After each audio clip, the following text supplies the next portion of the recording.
Welcome to Personal Shaman Podcast. I'm your host, Polly Behringer. I specialize in holistic modalities and alternative methods to help you heal and release trauma. In this episode, I'm excited to reintroduce our special guest, Cassandra Elaine, in our series, Healing Trauma Through Art. Cassandra is a talented and visionary artist with over 20 years' experience. Her work delves into the profound interplay between emotional landscapes, spirituality, and the natural world. Drawing inspiration from her own life experience, her art serves as a powerful tool for healing and inner growth. Her unique technique of creating dimensional sculptural canvases that invite viewers to not just observe, but to experience the depth of her storytelling. What you're about to hear is an excerpt from our interview that intertwines divine messages through symbolism and healing through art. Stay tuned for inspiring insights and her creative wisdom. Sitting here with Cassandra. It feels great. It does, doesn't Yeah. it? We were talking over coffee about the color blue. As you're wearing this amazing blue outfit, it is vibrant. It is. I love it. Thank you. You're talking about that blue is your color right now. It is. Has been for a couple years. I usually wear black or like black and gray or black and white. I saw this blue matching set and it's just neon. I need that. I decided to wear it today for the first time to meet you. Yeah. I love it. What does this color represent to you right now? Because it's not a soft blue. Like you said, it's like a neon. It's a blue. Yeah. I was thinking that I love blue so much because it's like the sky. The sky is my favorite thing. Most of my art these days has to do with the sky. I'm making clouds and moons and stars. It feels spiritual to me and it brings me joy and makes me feel good. It's funny because I put this outfit on this morning and I got an email in my inbox from this newsletter I follow that was like, the healing properties of the color blue. Yeah. I'm like, oh. And I didn't tell you this, but while we were moving our cars, I got an email from my show coming up in 2 weeks, and I'm in the blue section. What? In the park. None of this sounds out of pocket at all. All of this sounds in alignment. Right. I feel like the universe speaks to us as much as they can through symbolism, through small moments of interactions. If we pay attention, the messages are there. Yeah. You're on this path of healing. If anything, I mean, we're always on a path of healing, but maybe on a brighter side of healing, not through the darker side. I'm looking at the piece that you brought me today. The name of this piece is Stay Human. Stay Human. It's beautiful. It's a blue hand with, looks like magenta fingernails and a heart. There's eyes on the hand. Victorian lace around the bottom of the hand and the thunderbolt. Very celestial. I notice that the hand is floating in space. Why is that? You know, it's like a portal. Our hands are our main tools and conductors for energy. We have the power to create our lives with our hands. We are the universe. And knowing all these things, putting all my favorite symbols together, I mean, that's what it is. This reminds me of the Camino. In the very beginning, there's statues of Mary. And in the very beginning, on her dress and in her halo are stars, constellations. You don't really see that statue of her up on this altar and all the stars, the crown, and in her dress and everything. This is very symbolic. This is really, really old statues. It was very celestial. Everything about her looked very otherworldly. Looking at your piece reminds me of that.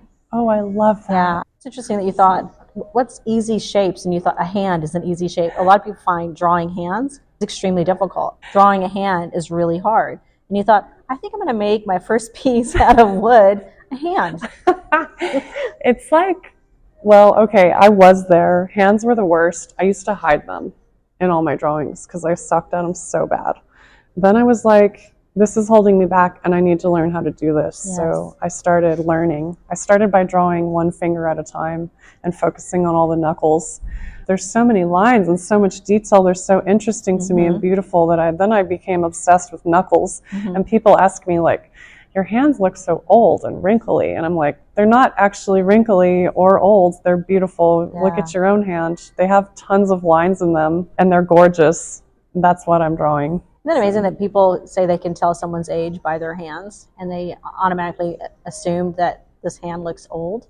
Right. Instead of saying this hand looks powerful, right, useful, I've had experiences, they immediately think it looks old. It's our consumer conditioning. Yeah. Like we're all just conditioned since we were little to fear of aging. So you're not just processing and healing, but you're redefining ageism through your work. And my hair. Yeah, I was going to say, yeah, your beautiful gray curls. Right back at you, sister. Thank you.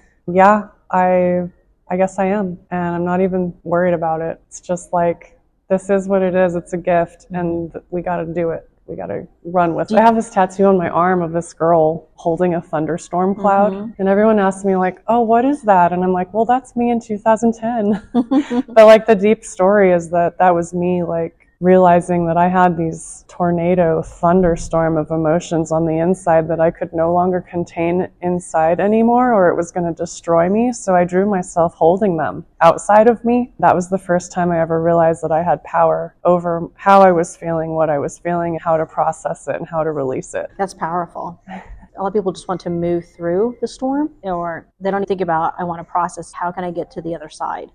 Right. You know, or how can I move around it? But you're like, I'm actually part of it. This is part of me. It doesn't have to be inside of me, and I can hold it, can nurture it, shrink it. Yes, totally. I even had things inside that I couldn't access because I had them locked down so deep. I saw it. I had a vision of it one day. I was like, I have a well, a very deep well inside of me. I've been cramming stuff in there. I like put a padlock on that well. I screwed another lid onto the top of that thing. I started trying to access it but couldn't get to it. By thinking about it, I started drawing my body with a hole in my chest so that I could just access it. I didn't know what was inside, but that's where color comes in with paint. What is the most powerful healing piece you've ever created? Thank you for asking. It actually wasn't a drawing or a painting. It was a piece of performance art. It involved sculpture and video and on-location film and poetry. It was kind of everything included. I made it while I was in grad school. It was my second semester. I'm pretty sure my professors did not know what to do with me, but I didn't care.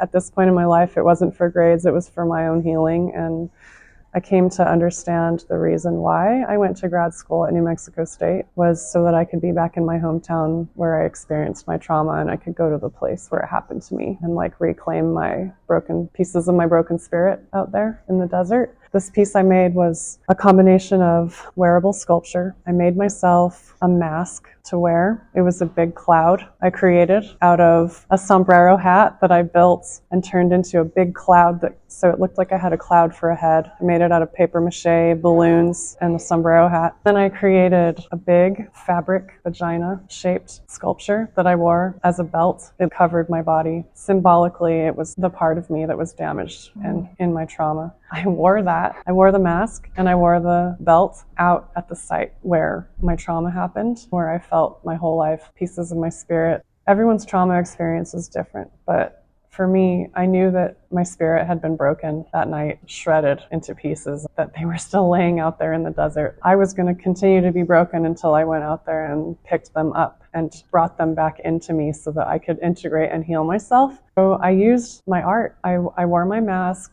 and I wore my belt symbolically to empower me and protect me at the same time. Then I went back out there in the desert and I filmed it. I wore my mask so I couldn't really see where I was going, but I had to feel with my heart. And whenever I walked around the area and I felt everywhere that a piece of me was laying. And I stood there and I drew it back into myself and it entered through my vagina belt. Wow. My spirit. Once I had explored the desert wearing my mask and belt and felt like I had collected all the pieces, I climbed up onto this little hill and I allowed myself to relive my experience. I forced myself to remember it in every little detail. Instead of being quiet, I screamed and cried into my mask.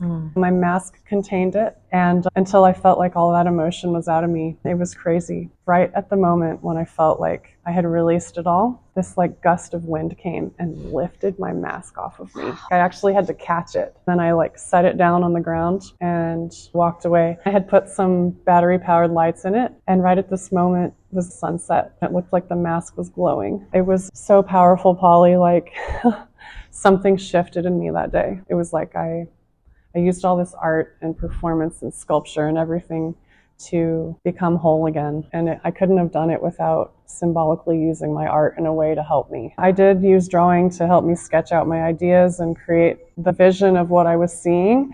But then once I built it and got out there and did the performance, that was just like on the fly, like, let's go. I have an idea of what I want to do. I don't know how it's going to go, but it was so divine. I've seen some of it, but I feel like that, all of that, I don't know how you could have put that in words. Right. I don't know how you could have written it out. You know what I'm saying? To see you in that, going through it, looking for pieces of you, taking your pieces back. You know, I feel like if you were talking and speaking about that moment, instead of someone being able to witness and watch it, they'd have a different experience of what you went through. You know, it sounds like the pain was very much surreal. It was so crazy. When you're telling the events of it, that, and I understand, but I want you to share why, saying I had to take it back through, and we kind of whispered, vagina belt. Yeah. This is a very powerful place, obviously. It's a portal that brings life. It's a portal of so many things.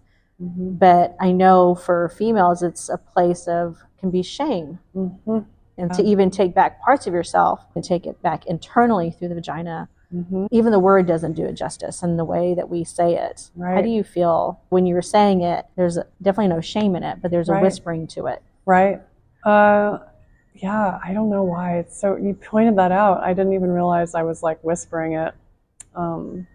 It's a portal. It was my portal of power, like, and I did feel shame over it. After you experience sexual trauma, it's just everyone's experience is different, but the shame is real, and reconnecting with that, reconnecting with your own body after years of shame is a painful process. And even the art helped me do that personally, really physically, and creating sculptures and drawings of it, just helping me to not be ashamed anymore. So yeah, there's always more work to be done. I'd like to do another interview later on if you'd love to. This is a very personal journey that you've went through. I don't think that we can define it as being feminine or masculine or a movement from one place or another. It just sounds like you're having a very human experience through a very artful walk. This is your Camino, your path, your walk from Cassandra to Cassandra Elaine.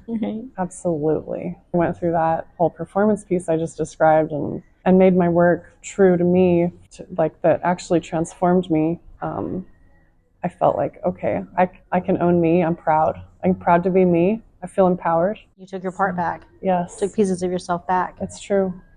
Yeah. If I was new to your artwork or new to what you've shared here, where can we find you? I do have a website, artcassandraelaine.com. Instagram's where I have all of my work. You can see it. I try to keep my schedule updated. Is there anything as a sign off? Do you have something you'd like to say or sign off with? I'd just like to say thank you, Polly, for having me and talking with me. It's been really fun. I'm so grateful for our connection and our conversations. They're incredibly growing and insightful. They help me grow every time. I feel like our friendship is constantly evolving as we are, and I think it's beautiful. Every time I see you, I'm just so much more in love. And I always think, like, can I love her anymore? Yes, I can. Same. It's like peeling back layers of our human self and seeing our real selves come full circle. It's beautiful. Are a master at helping peel back the layers and pushing people to be real.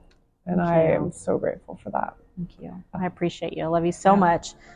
Thank you so much for joining myself and Cassandra Elaine. I hope her insights on healing through art have sparked new inspiration. Healing is a personal journey, and creative expression can be a powerful tool along the way. If you're interested in exploring more ways to heal and release trauma through holistic modalities, be sure to visit our website where you'll find insightful blogs, events, and resources. Remember, personal shaman isn't about me being your shaman. It's about you becoming your own. Your path to wellness is uniquely yours. Keep nurturing your mind, body, and spirit. Stay tuned for more episodes in our Healing Trauma Through Art series, and be sure to follow us for updates and future conversations. Don't forget to subscribe to my email list to receive updates and exclusive content. If you enjoyed this episode, please rate and review it. It really helps others find our community. And share this episode with friends, family, or anyone you might know that may benefit from these practices. Until then, take care, stay mindful, and be gentle with yourself. Namaste.